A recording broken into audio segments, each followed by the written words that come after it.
once again, this is Theodorus Rex at your service, and I want to bring your attention to an amazing jazz pearl, a jewel of an album made by the one Wynton Marsalis, called The Magic Hour. Seriously though, let's talk about this paragon of the musician Wynton Marsalis. He ribbons of sound exiting the bell of his horn, announcing the arrival of passion, intensity, integrity, all from a pre-verbal level. Having come from New Orleans, having lived in the city for a while, I built a distinct appreciation for jazz. Louis Armstrong, Buddy Bolden, King Oliver, Irvin Mayfield, Kermit Ruffins.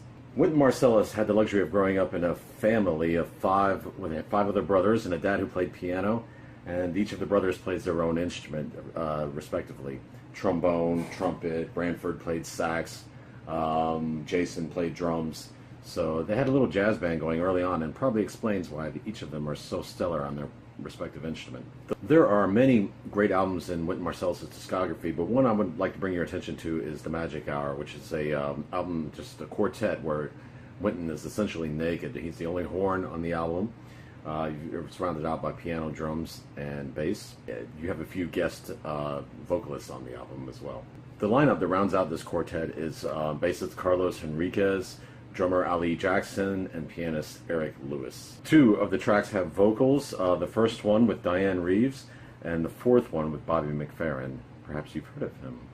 This is the type of album, if you really want to hear what Wynton Marsalis is about as a player, you know, without the interference of other horns or the big band, where he might get drowned out at times, or you don't get to hear him solo very often, this album puts an end to all those desires.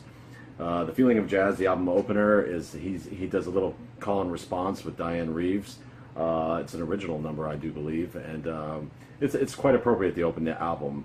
Next is You and Me and Free to Be, which are very similar numbers, very catchy melodies, great chord changes that the solo over, and Wynton, it's like getting in a Ferrari and it's full tank of gas and he just goes. Big Fat Hen is another great number, kind of boppy, has a New Orleans sound. And then Baby I Love You with Bobby McFerrin is probably a more commercialized track. This album lends itself to multiple listens and really is a vehicle for Wynton Marsalis to showcase his talent.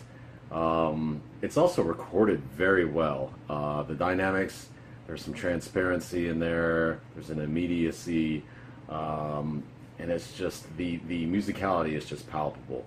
You're really going to enjoy this one, so sit back and just let it wash over you. Drink it in. Give it multiple listens, and you won't be disappointed.